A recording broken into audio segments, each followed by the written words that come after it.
Duane.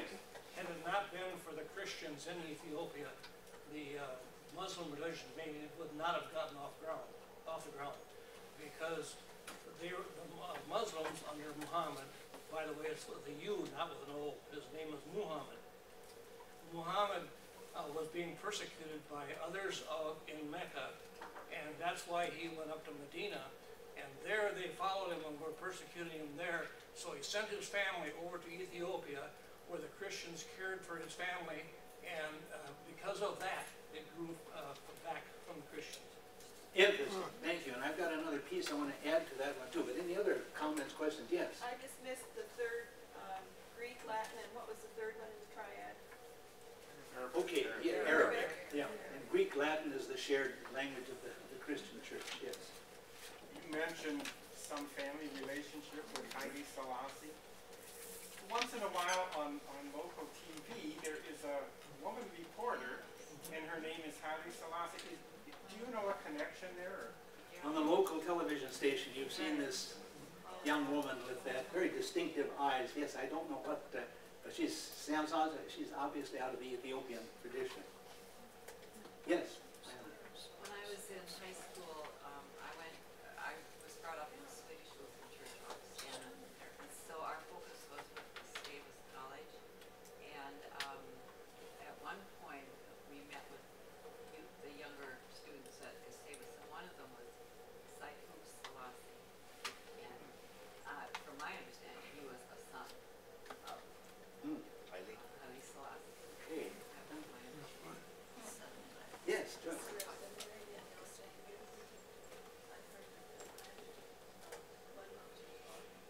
Okay, that could well be. Joyce asked if there's a seminary in Alexandria. And we know that they have the oldest catechetical school for Christians in the world is in Alexandria. It goes back to 190 AD. I do not know either what there would be, but she mentioned that Fuad had some, his father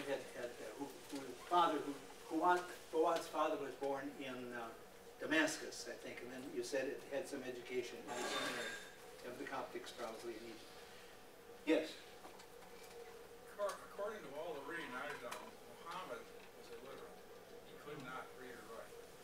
Yeah. And the Qur'an, as I understand it, was written over a period of about 8 or 10 years following the death of Muhammad from people who had heard of the sayings that he had then put out. And so the Qur'an did not become the official book of Islam until the second caliph after 641 or 642, when he took a Qur'an that he said this was the exact Qur'an, and then went throughout the entire Muslim world at that time and found all copies of the Qur'an that didn't agree with it and were destroyed. We should have done that with the Bible. We would have had simpler. It's not quite as exact as Muhammad wrote down the Qur'an. And I spoke of it as And big. it has a similarity, in fact, of Yep. some of the ways in which the Bible was created. Right.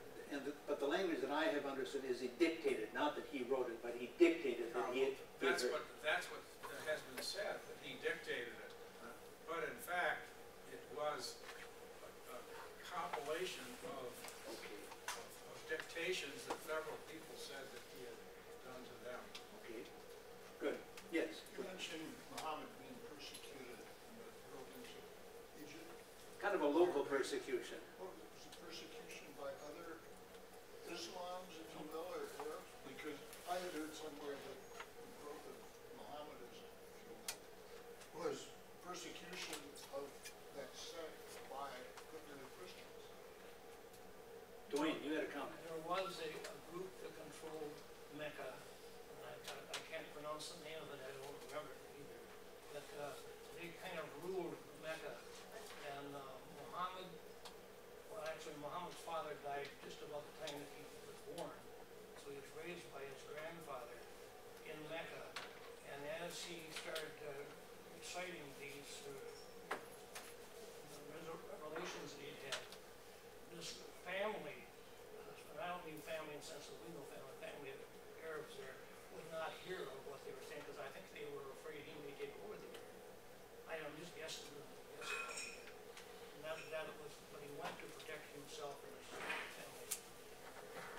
Well, one thing is obvious. There's a lot of you here who have done some significant study and interest in that, far beyond what I have done. But I'd like to move us on and talk a little bit about the Islam's effect on the Church of the East. That's the Nestorian branch. That's the so-called heretical branch of the church.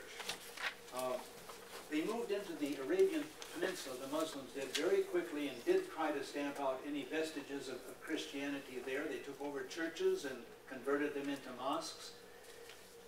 As I found it, there's no trace of the Bible in Arabic before the coming of Islam. And maybe there never was the scriptures of our faith, even by that late date. Perhaps if there were, they would have been in Syriac rather than in Arabic. But elsewhere, outside of the Arabian Peninsula now, wherever there were Nestorian Christians, that is, Christians from that Church of the East who had an interesting understanding of Jesus. They stressed the humanity of Jesus. They objected to that language of Mary as bearer of God. They were also very open and receptive to listening to what other religious faiths had to say. At least the Nestorians did not seem to be under any extreme suppression as I have read history. In fact, it took more than 200 to 300 years before there was a Muslim majority in some of the areas where Nestorian Christians lived. But there were always negotiated settlements. Christians in any area that had Muslim control had to accept some humiliations and some restrictions. They were second-class citizens, and they had to pay a tax because they were not part of that official Muslim faith. One quick diversion too. A few weeks ago, or a month or two ago, when we were having that serious debate about the mosque at the site of the 9/11 incident, there was an article in our Rochester paper by Pastor Ron Jensen, who had served in the Casson Church. Some of you remember that? It was dated August 28th. And I thought just worth quoting a little bit. Understanding now that there were those, well, I should give you one more quote here that was quite interesting. For some Christians, there was even greater privilege and flexibility. Christian monasteries survived in the most remote places because Islam has always had a kind of a respect for holy men. There was a bishop of the Nestorian church who wrote in 649, quote, "These Arabs fight not against our Christian religion, nay, rather they defend our faith, they revere our priests and saints, and they make gifts to our churches and monasteries." Seems a little extreme, but at least that's an interesting quote out of history. But here's what Pastor Ron Jensen said, just in August now. "In Cameroon, we lived in Muslim communities. Our Christian seminary was surrounded by mosques. The pre-dawn Muslim call to prayer became my own call to prayer. Shopkeepers would wish us a holy Christmas and blessings on Easter, while we would wish them blessings on Ramadan. Of course, there were those who would divide in both communities, but they were a tiny minority and were not listened to. The city was blessed by collegiality, common works, and peace. It's what I wish for Rochester. Our son recently finished 2 years in the Peace Corps stationed in Mali. In a village of 400 Muslims, he was the only Christian. His house was less than 100 feet from the mosque. In the practice of true Islamic hospitality, they welcomed him, sheltered him, and took care of him as guest. He was safer there than most places he will ever live. When he was involved in a tragic accident that killed 2 Peace Corps colleagues and injured him on the Niger River, his village took compassionate care of him and walked with him in his sorrow. His half a world away father will have lifelong gratitude." Interesting from one of our ELCA pastors at a sensitive moment that we were struggling with here in our country. I visited Fuad Mansour. Remember Fuad? He died many years ago, but Fuad was one of these amazing saints of the church. Fuad's parents, his father was a Lutheran clergyman in the Holy Land. And in 1987, I went with a group of Christians to the Holy Land on one of those quick tours, but I departed from the group one night and went and had dinner with Pastor Mansour and his Fuad's brother. And I remember that night asking Pastor Mansour, I said, how do you get along here in Bethlehem? That's where he lived. As I understood at that point in time, there wasn't a single Jewish family living in Bethlehem. It was all Christians who were a very small minority and Muslims. His statement was, as I remember, we get along very well. Now, whether that would be also true today would be another question. But I'm talking about 1987 when I visited with Fuad's dad in Bethlehem. So that obviously there was some things going on by way of an understanding that these were a different group of Christians, these Nestorians, than the ones that were up in Constantinople and part of that empire up there.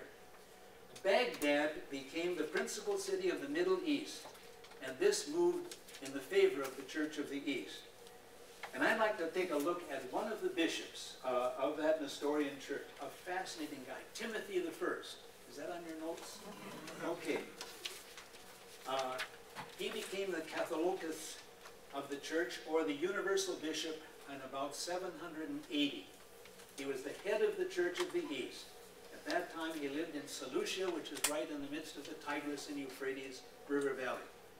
At the time he was consecrated bishop, he was 52 years old. He lived into his 90s. He died in 823 AD. I'm borrowing from some stuff now out of the Christian century. Timothy was the most significant Christian leader of his day. We're talking about 800 AD. That takes into account the whole worldwide church, is what the statement is. He was more influential than the Pope or the bishop in Rome for the Western Church. He was on at least a par with the patriarch of the Orthodox Church in Constantinople. At least 25% of the world's Christians looked to Timothy as their spiritual leader in 800. Timothy had responsibilities for a greater geographic area and perhaps more Christians than any pope in Rome before the time of the exploration into the New World.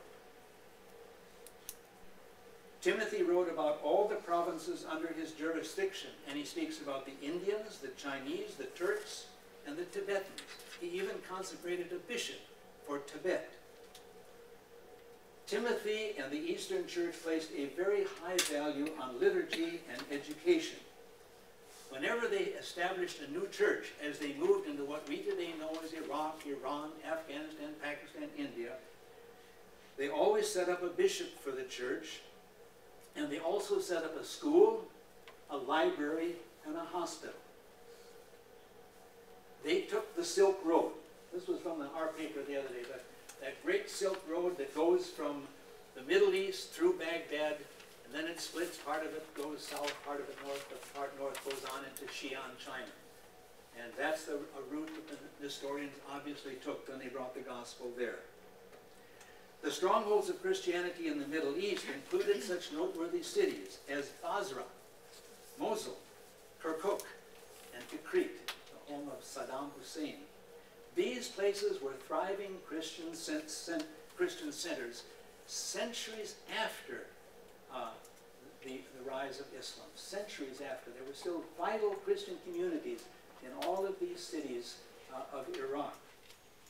In scholarship and access to classical learning, the Eastern churches were at a level that Europe did not attain until the 13th century. In one of Timothy's letters from about 800, he writes of a Jew finding a hoard of ancient manuscripts in a cave near Jericho. Perhaps he had the first look at the Dead Sea Scrolls.